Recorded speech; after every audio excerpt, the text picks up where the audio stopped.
Hello, StreamYard. Hold on 1 second. I'm about to turn on Instagram. Okay. Instagram is on. Are we together? Hello, hello, hello, hello. Happy Monday, everybody. Welcome to Who's Getting Sued This Week. I am your host, Natalie Pierre-Lewis. Let's get right down to business. We're going to recap last week real quick. Hi, it's Chief 87. So last week, we talked about the Aldi lemonade knockoff. And for those of you who were there for that story, if you watched my stories later in the week, I posted another product from Aldi, their version of the Oikos 000 Greek yogurt. And those were two great examples of, how to make a knockoff the right way and the wrong way. So if you missed that, just go back and check that. Second, the story that I covered last week on Jaguar Right, I didn't realize that it was going to trigger so many people. Hi, Rhonda. I got a lot of comments on that story. That was one of my most viewed videos, but I do have to put out a correction. Last week, when I was talking about Jaguar Right, I said that she was a rapper, and I was mistaken. She is not a rapper. She is a vocalist and songwriter. Someone told me that she sang background for Jay-Z. So I take that full accountability for that. I gave her the wrong profession. Now, some of y'all on the YouTube thought you could talk to me anyhow you want to. You can't. This is a space of learning. Don't come and insult me in my comments because you don't like a story. I had people telling me that I am doing paid propaganda. I had people saying I'm the reason that victims don't come forward. This show is not here for that, okay? My show is about teaching business and legal concepts. I honestly don't care about celebrity gossip, but it's the best way to get people engaged because that is what you relate to. However, I do require respect when you speak to me. All right, whether it's in the comments or face to face. So watch how you talk to me before you get blocked on my YouTube channel. All right, but that's all I wanted to say about that. Now that I've gotten that off my chest, thank you, Rhonda. Let's move on to today's stories. Okay, we are starting off with a big one. Okay, how many of y'all saw the Cowboy Carter performance? You saw Cowboy Carter when Beyonce did the halftime show at the football game on Christmas Day. If you saw that, give me a cowboy hat emoji. Okay. Now, during that performance, we saw Blue Ivy out on, hold on a second, StreamYard. Oh, this is why I don't like doing this. Hold on, StreamYard and Instagram. All right, here we go. Here we go. Okay, sorry about that, StreamYard. So during the Cowboy Carter performance, we saw Blue Ivy come out and do her thing. And that is kind of a full circle moment because when I first started this show, I have to turn this one off because it's just slowing my my visuals down. When I first started this show, one of the first stories that I talked about was Jay-Z and Beyonce trying to trademark Blue Ivy's name from the day she was born. Basically, one of my first stories. They filed a trademark petition, and they wanted to trademark her name, and they said that it was because Blue Ivy is a cultural icon, right? At the time, there was a business called Blue Ivy Events, and Beyonce and Jay-Z, apparently they went to this lady and said, "Hey, we're trying to trademark our daughter's name. We'd really appreciate it, if you sell us." I don't know if they said. Oh, because she had Blue Ivy Events trademarked, they wanted essentially to buy the trademark in her area of goods, which was wedding events. And the lady, she said, "If you want this trademark from me, y'all gonna have to pay me $10 million. Okay. Now, I guess Beyonce and Jay-Z were like, well, she ain't that much of an icon yet. So, they kind of let it fall by the wayside. Also, they couldn't prove, the products that they said they were going to develop for the Blue Ivy line. They didn't essentially follow through with them. So the application was denied, right? But over the years, we have seen Blue out here doing her thing. What are some of the things that we have seen Blue Ivy do? She was featured on the Black is King album with Brown Skin Girl. She is one of the lead voices in the new new Lion King movie. What else has she done? What else has Blue Ivy done? She performed with Beyonce during the Renaissance tour, right? So Blue Ivy has been doing a lot. So Beyonce and Jay-Z, they decided to take another bite at the apple, and they went to trademark Blue Ivy's name, right? But they didn't just trademark it saying that she's a cultural icon. They have actual merchandise behind that. They have filed an application for Blue Ivy's name to be trademarked for toys, sporting goods, furniture. Hold on, guys. My light just went out. Furniture. Can y'all still see me? Hold on. Furniture and computer software, right? And they finally gotten it. So the approval for Blue Ivy's trademark went through on December 31st. So Blue Ivy's name is officially trademarked now. Guys, wait 1 second. I need to grab my second lamp. My apologies, ladies and gentlemen.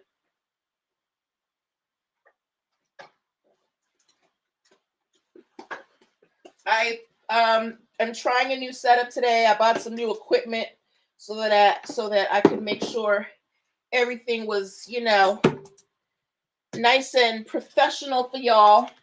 But of course, when you implement new systems, there can be glitches. So we just do our best. All right. So hang with me and let me know what you think about Blue Ivy's her parents trademarking her name. Do you think that it's a good move by her parents? Should they have been given the trademark for Blue Ivy? And are you excited for the possible products that may come out under a Blue Ivy line? Sorry, y'all. Okay. Hey, 76 Grim K. Wait, how do I? All right. Okay, perfect. Yeah, my lamp had went out. All right. So good luck. I wanted to put up a picture of Blue Ivy and Beyonce, but it was just causing me too many issues. Okay. Second story that we are talking about. All right, where are my Walmart shoppers? If you shop at Wally World, give me a W in the comments. If you shop at Wally World, give me a W in the comments. Okay. If you shop at, thank you, 76 Grimke. Thank you, Rhonda. So I don't know if you guys have heard lately, but there is a new hot bag on the scene. Apparently, Walmart has released a purse that is eerily similar to the very famous Birkin bag. Let me share this screen with y'all. Let me share this screen with y'all. Hold on StreamYard. So if you guys see here on StreamYard, you can see it. But Walmart has essentially released a bag that looks very, very, very similar to the popular Birkin bag, right? And do you guys know how much a Birkin bag tends to go for? Just give me a ballpark guess in the comments. How much do you think a typical Birkin bag runs for? And while you do that, I wanted to let you know about the Birkin bag. Not only is the name for the Birkin bag trademarked by Hermes, but the design of the bag is also protected. 76 Grimke, $35,000.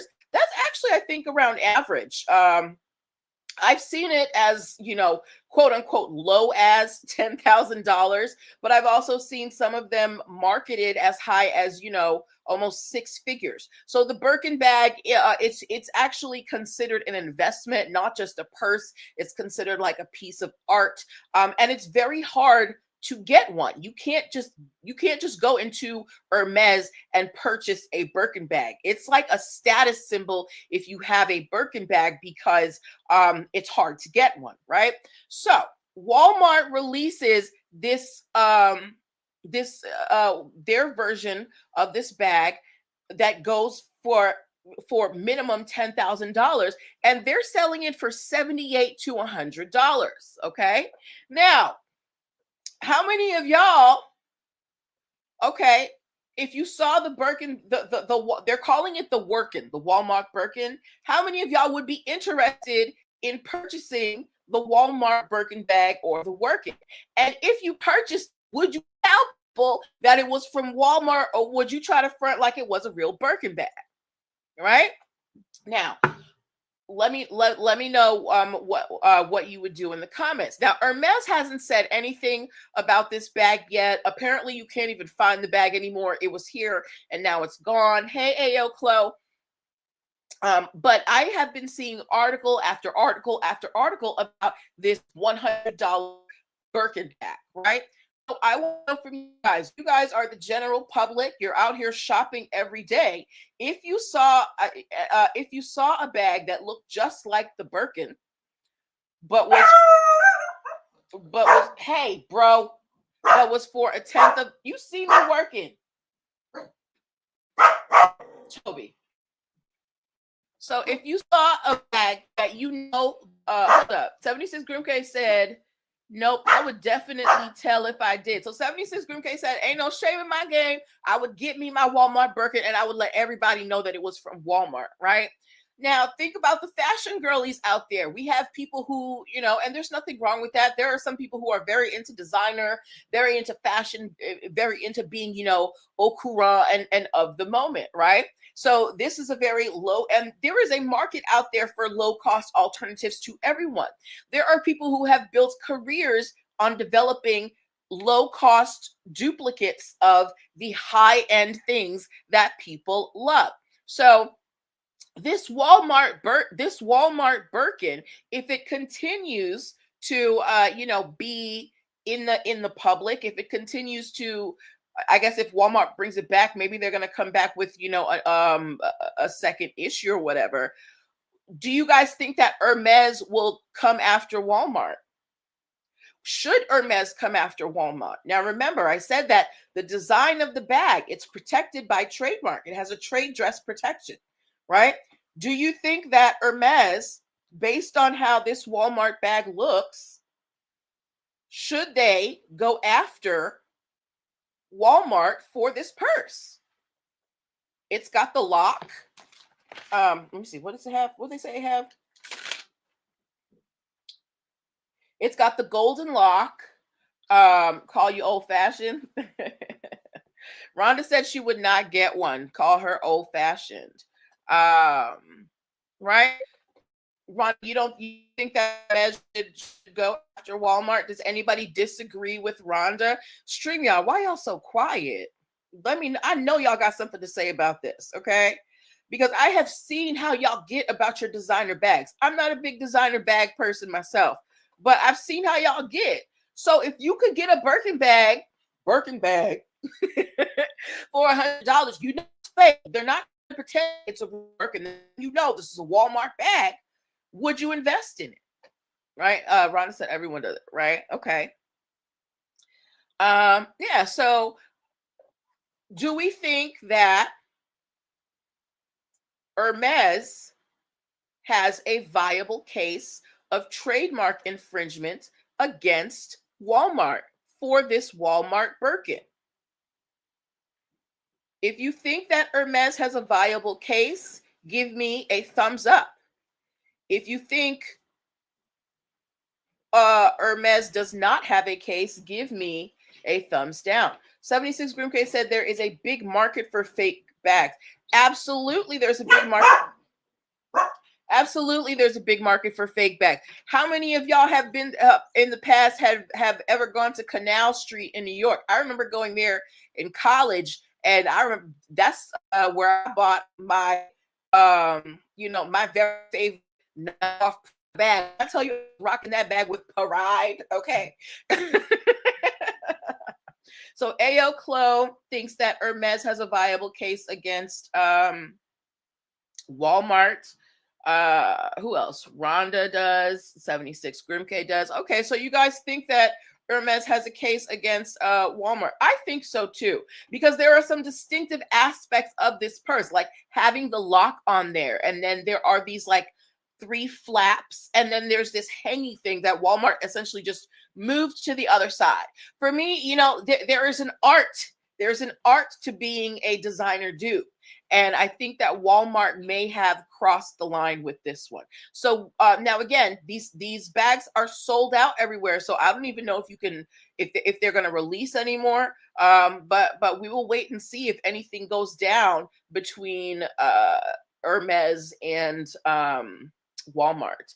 Ayo Clo said, I love my fake bags. The phrase Walmart Birkin is hilarious. No, it's called the working girl. Okay. Not the Walmart Birkin, the working. And they're saying that working not only stands for Walmart Birkin, it stands for working class Birkin. So Ayo Clo, you said you love your fake bags, right? So would you purchase this working? Would you purchase the Walmart Birkin? Let me know. Ayo Clo said she loves her fake bags. So she's the perfect person to ask. All right. So let me close that window out for you. Good luck to Walmart, and good luck to all you, designer divas on a dime. All right. All right. Before we move on to our next story, I want to remind, hold on. Ayo Clo said, no, I don't really care for the Birkin. Yeah, I don't understand I guess it's because it's a status symbol. The bag itself, I don't think the bag is that special looking. I think it's just the fact that it's so hard to get. Yeah. All right. Before we move on to our next story, you're watching Who's Getting Sued This Week. I'm your host, Natalie Lewis. This is where we learn business content using the faux pas of your favorite celebrities. Okay. All right. Next story that we are talking about. If you like beer, please give me a beer emoji in the comments. If you are a beer lover, please give me a beer emoji in the comments. And if you have ever heard of the beer Keystone Light, give me a key. If you like beer, give me a beer emoji. And if you've heard of Keystone Light, give me a key emoji. Rhonda said no, she does not like beer. I don't like beer either. I don't think it tastes good. It makes me feel bloated and just not comfortable. Okay, thank you, 76 Grimke. She's not a beer drinker, but she has heard of Keystone Light. Ayo Clo has heard of Keystone Light, right? Now, a while ago, Molson Coors was sued by a very small beer brewing company called Stone Brewing. Stone Brewing, they're small, tiny, a fraction of Molson Coors. But one of the things that they did as a small business was they trademarked their beer name, Stone Brewing, right? Thank you for the keys, Rhonda. Now, a while ago, Molson, they tried to, I guess, retool the packaging for their Keystone Light beer, and they changed the design. Okay, it's pretty good as far as beer goes. Okay, yeah, I'm not the person to judge beer. I just can't do beer. But yeah, so they redid the Keystone Light can, and what they did was they fixed it so that the word stone was super big on the can. Now, Molson Coors, who they make Keystone Light. They're a very well-known beer company. They're very wealthy, very successful, right? But and because they were so big, their Keystone Light was starting to impinge on this small brewery's brand of Stone Brewing beer, right? So Stone Brewing, they filed they first they sent a cease and desist, of course, asking Molson Coors, can you please stop, because this is ours. Molson Coors said, make me, girl. So Stone Brewing went to the court and make her girl. And they filed a lawsuit for trademark infringement against Molson Coors. Okay. And not only did Stone Brewing win, Stone Brewing, how much money do you think they won for this trademark infringement? This small brewery going up against this Goliath of a beer company. How much do you think they won from Molson Coors for the trademark infringement? What do you how much do you think the judge said, Molson Coors, you were wrong, taking these people's word, you got more money than them, what are you doing? And they told you about it, and you still decided to go ahead with it. How much do you think they awarded Stone Brewing for this trademark infringement? And this is why protecting your brand is very important. They won $56 million, y'all.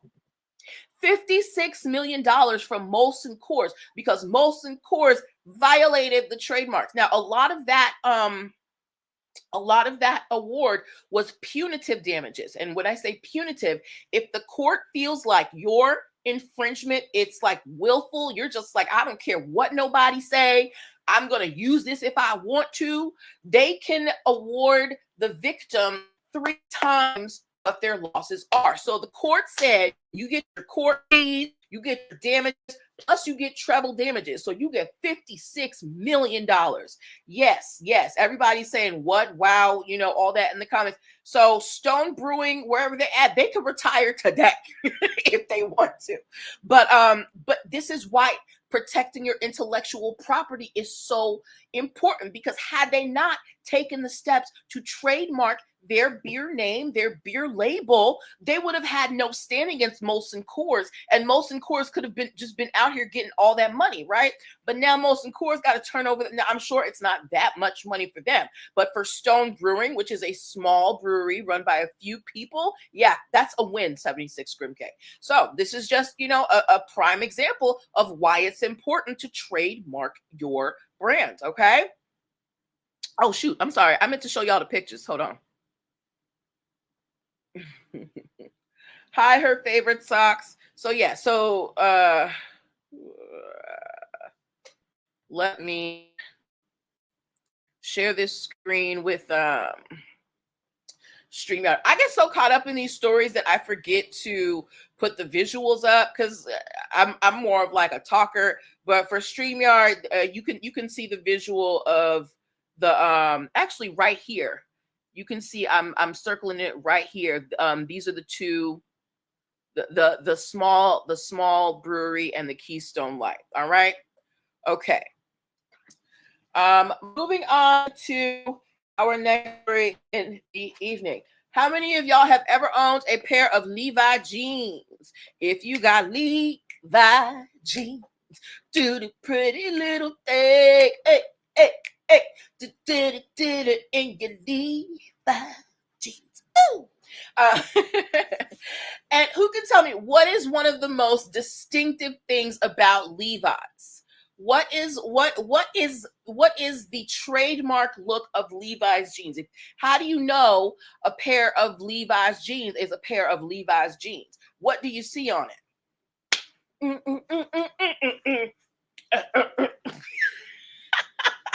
Don't worry about me, guys.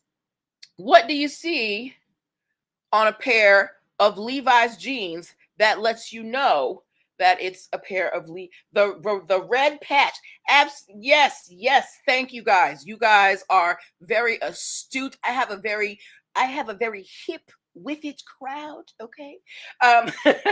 So the red tab has been a one of the hallmark symbols of a Levi's product. But over the years, as more brands come, people have been trying Levi's, particularly a brand called Philip Klein. Philip Klein has been trying to put their own red tags on their on their products. It doesn't say Levi's. Absolutely, it doesn't say Levi's. It says Philip Klein. But what Levi's is saying is that red tab in and of itself, not what's written on the tab, is a hallmark of Levi's, and that is something that they own in the jeans category. Do you guys agree with Levi's? Is that red tab by itself with no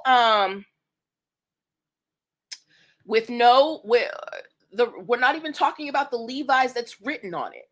Is that red tab synonymous with Levi's jeans? Rhonda is saying that she agrees, right?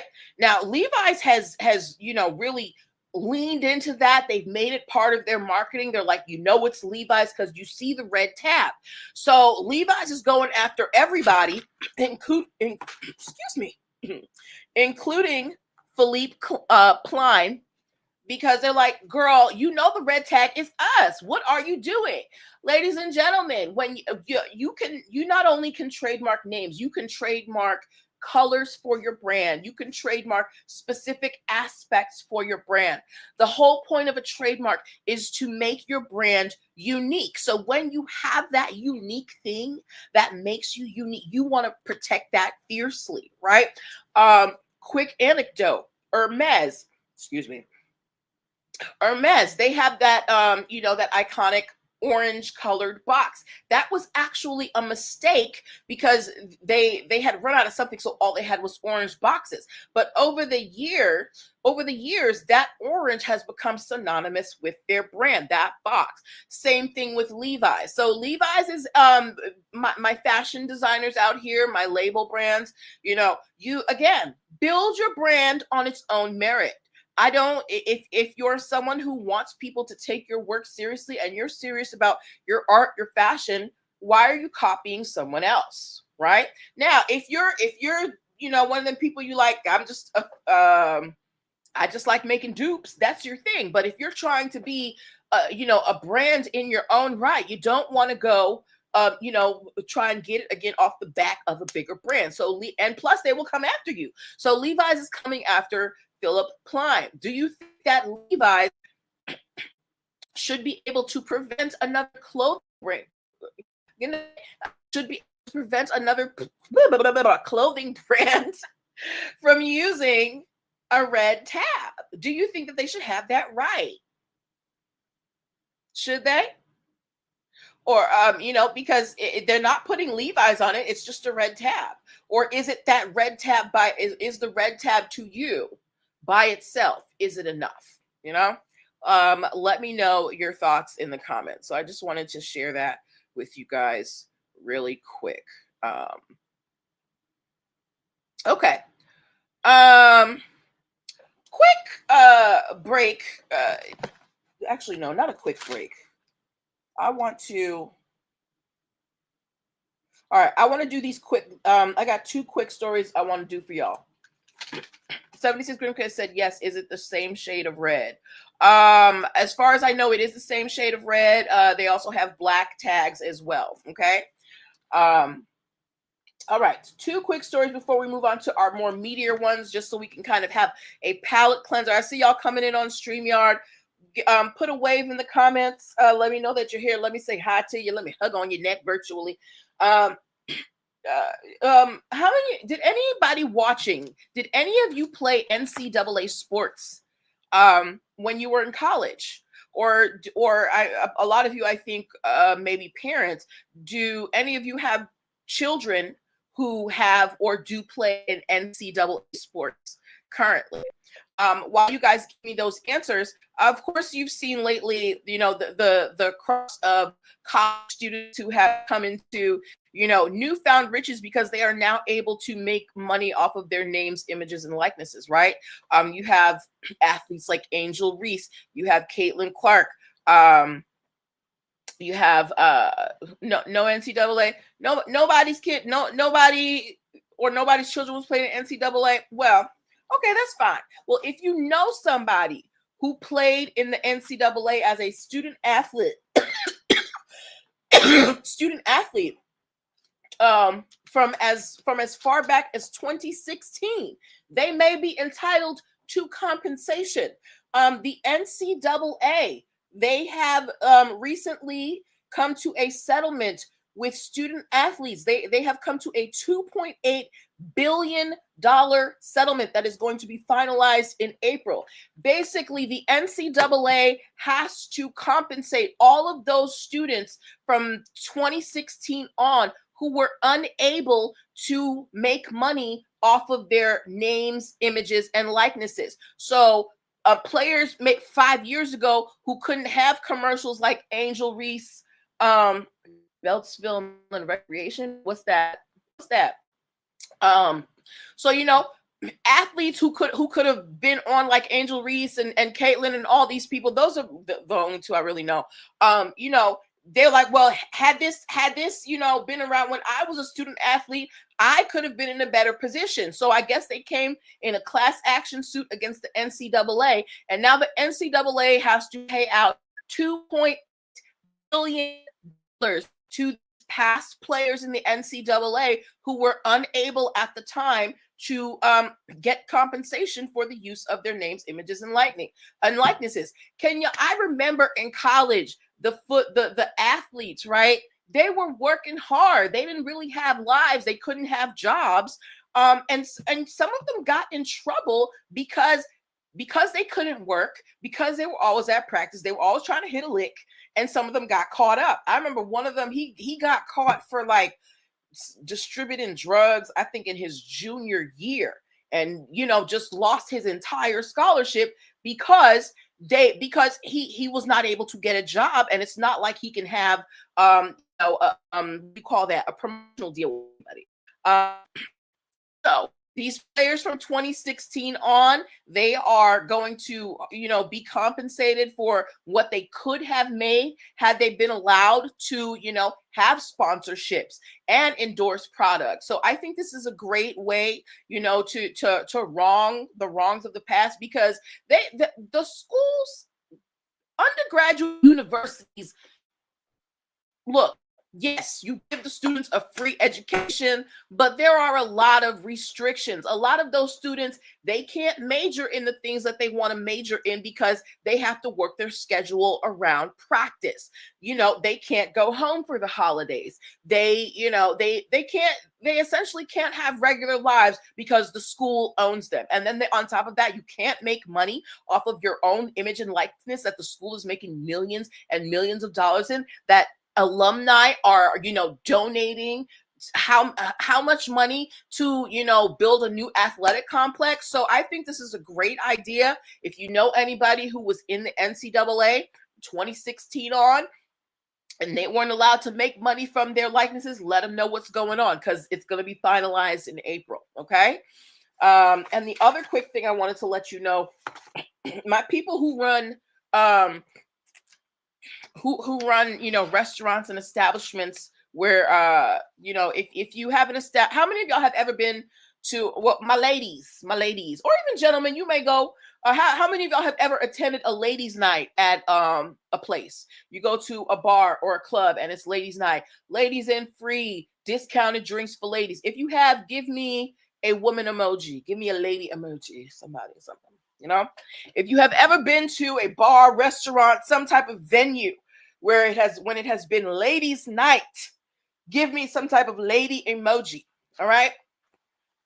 Well, moving forward, you may not want to have any more ladies nights because venues are being sued for discrimination. A restaurant recently had to close down because a man sued them for gender discrimination because they had ladies' night and they offered women discounted drinks. And this is not an isolated incident, apparently. And the men are rising up and they're like, we want discounted drinks too. So they are going around and they are filing lawsuits against venues that have ladies' nights. So if you are a venue that has ladies' nights, you may want to think about that. It's been happening in about 20 states. So tell your friend. Why is my Mac not plugged in? Hold on, guys. I gotta fix the plug before this thing shuts down on me. This is why I don't like new equipment.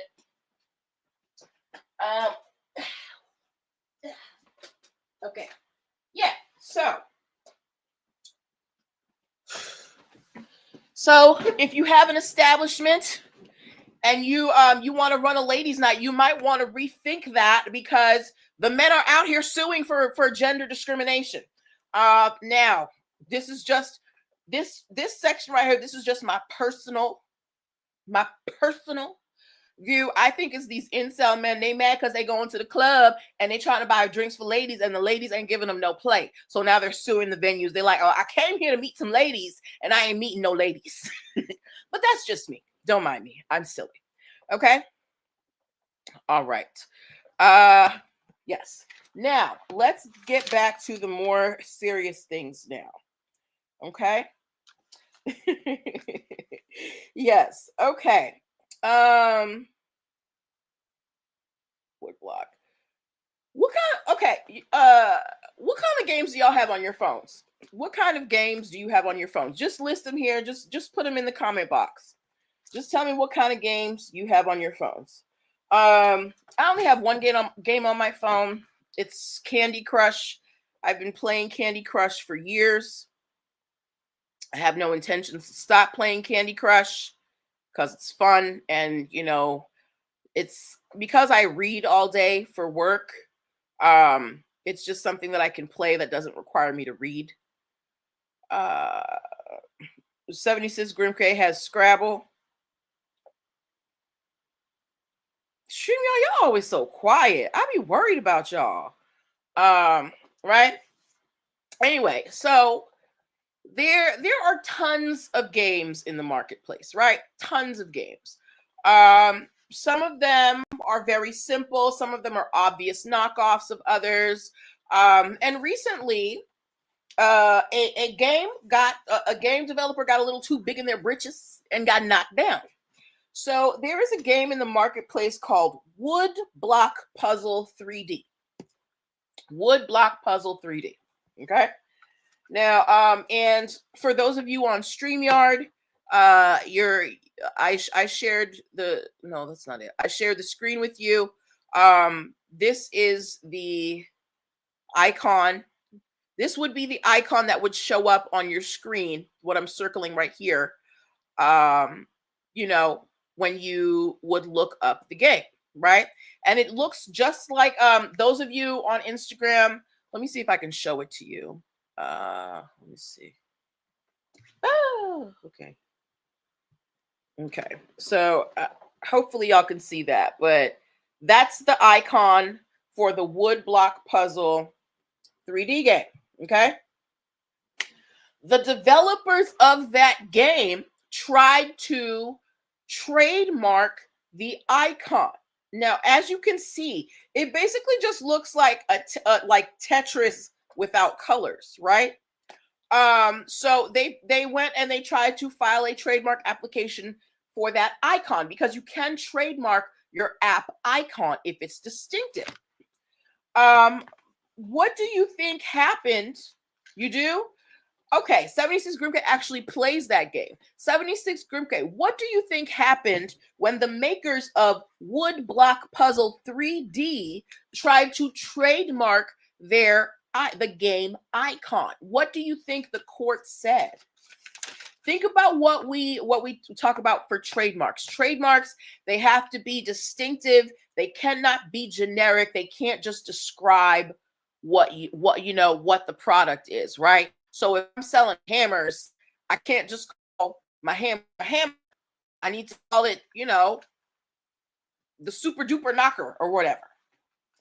So the people who make Wood Block Puzzle 3D went to the court and said, hey, let us trademark the icon. What do you think the court said? The court said no. The court said no because this icon doesn't tell us anything about the maker. A trademark, anything that you trademark is meant to immediately let people know who you are. 76 Grim K said, I think it's generic. No. And that's exactly what the court said. Because I'm just looking at some wooden blocks right here. Nothing about these wooden blocks are distinctive. There's nothing written on them. And the name of your game is Wood Block Puzzle 3D. Sir, ma'am, how do I know what company you are from? Wood Block, when you hear the phrase Wood Block Puzzle 3D, or if you see a bunch of wooden blocks, do you think of any particular brand? Let me know in the comments. Yes, it's just wood and brown block. So when you hear the name Wood Block Puzzle 3D and you see an icon with a bunch of wood blocks, are you thinking, oh, that must be such and such's game? Or are you like, oh, it's just some blocks? 76 Grimke, who actually plays the game, says it's just some blocks. So the court said, no, girl, you need to come, decorate this a little bit, a little more, step your game up, give us a little zhuzh, put some on. So they said, no, it's too generic. All you're doing is describing what the thing is. It's not telling anybody who the company is. So when you are deciding what to trademark, you want to make sure that it is something that when people see it, immediately know it's you. Okay? All right. Ooh, excuse me. I'm so congested right now.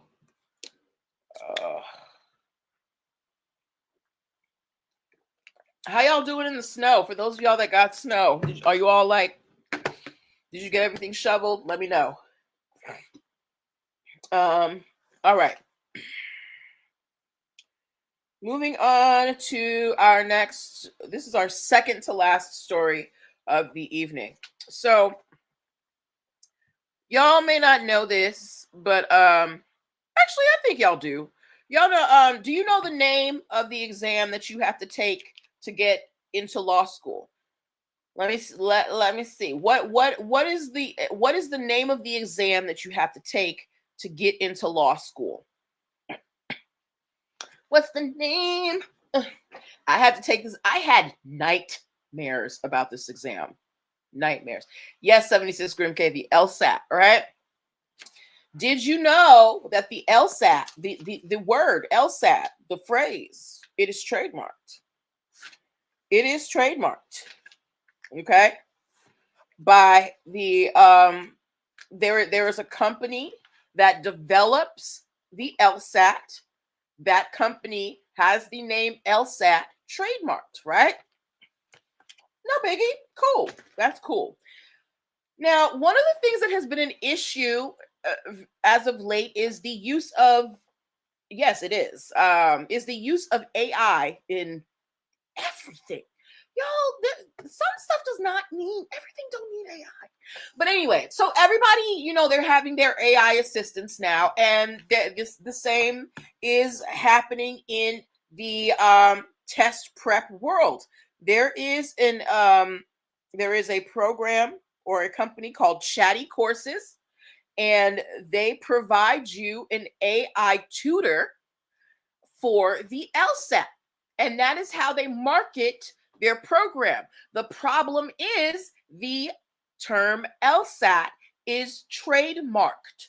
So this company that's saying, I'm going to tutor you in this exam, you are not allowed to use the phrase LSAT because you are not associated with the company. You are not a registered user of the LSAT trademark. Now, because, we are just used to hearing the word LSAT, we think it's generic, it's just an exam, all this stuff. But those exams that, you get into medical school, law school, all that's what do you call them? The MCATs, the NCLEX, all of those things, those are trademarked products.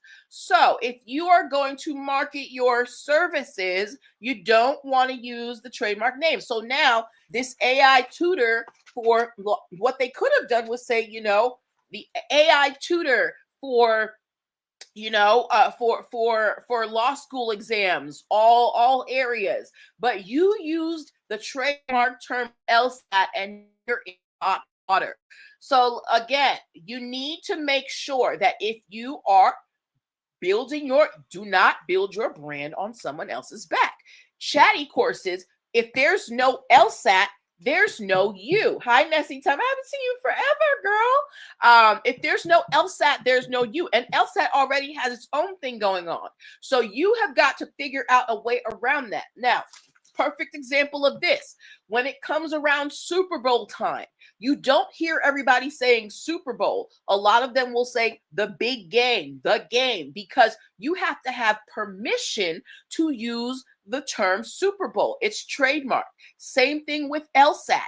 You cannot go saying, I'm the AI tutor for the LSAT when the LSAT is a trademarked product. That's not yours. So, yes, AI needs to ask itself for a workaround. So, again, don't build your brand on somebody else's back, and you always need to check. Sometimes the simplest things could get trademarked. I remember we talked about KFC the other day, and we talked about how they trademarked original recipe. They have original recipe trademark for fast food chicken.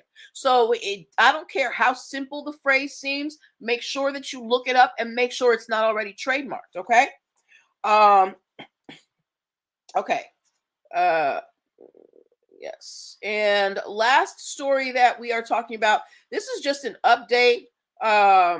So we talked about a few weeks ago, Angelina Jolie and Brad Pitt, and how Brad Pitt was suing Angelina Jolie because she sold part of her interest in a vineyard they had together without his permission. And she was saying that he was used going forth. This is Rich Paul's business and none of mine. But the whole thing at stake was breach of contract, right? An article came up today. So their divorce just recently became final. Apparently, they have been trying to divorce each other since 2016. It has been 8 years, and it is only now just finalized because they were trying to go through all their stuff. It's been a bitter divorce. So apparently Angelina walked away with about $80 million, but Brad Pitt is still suing her for this vineyard thing, right?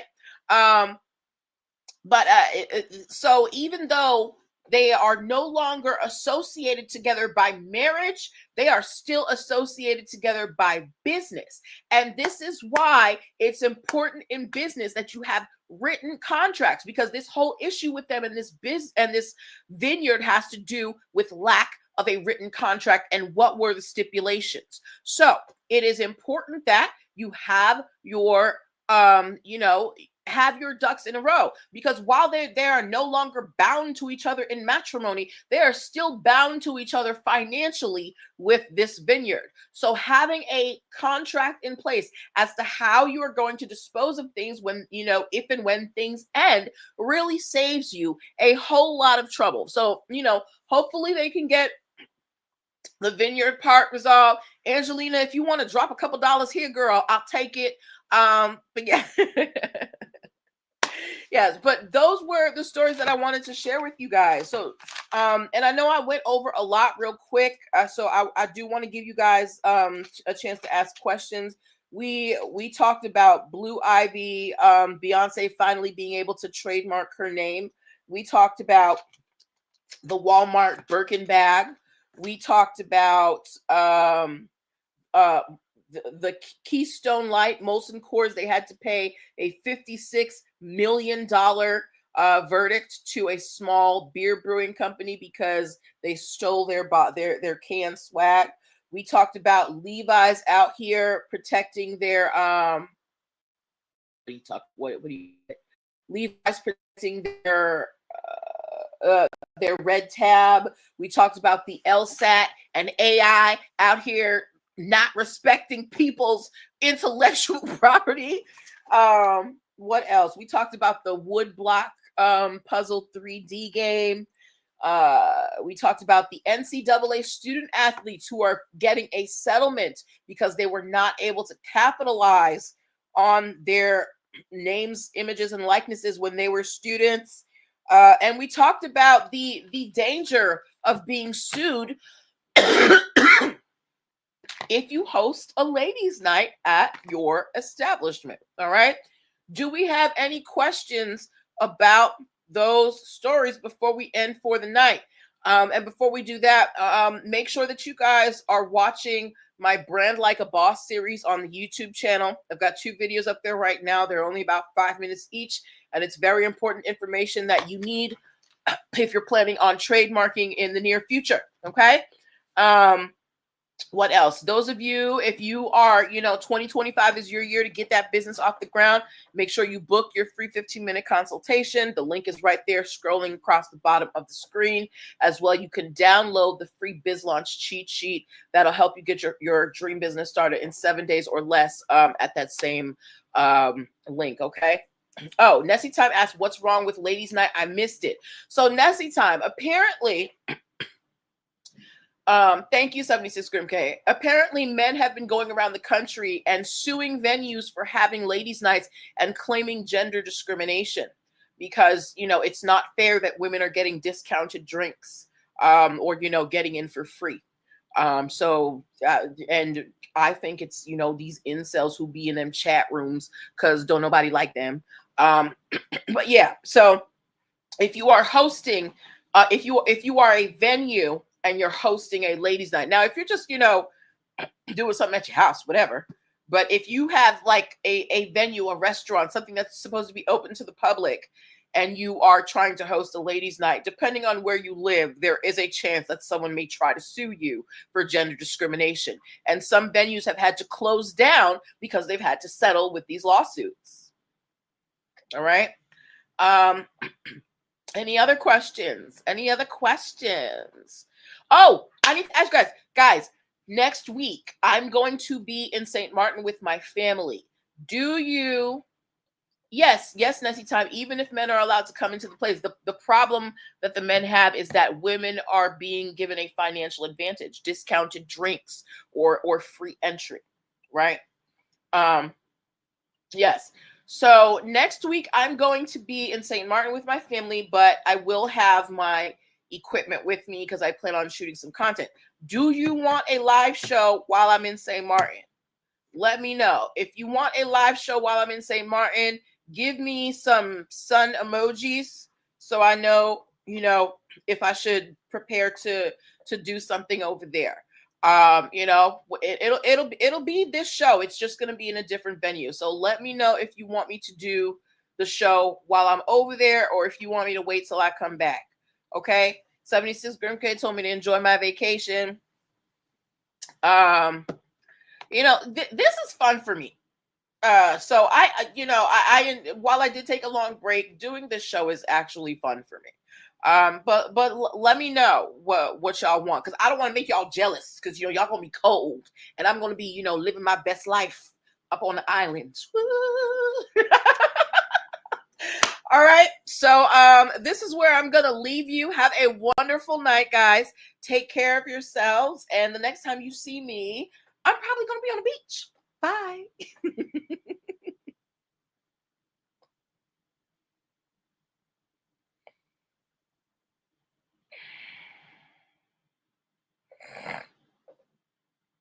Oh, why is it not in it? Okay.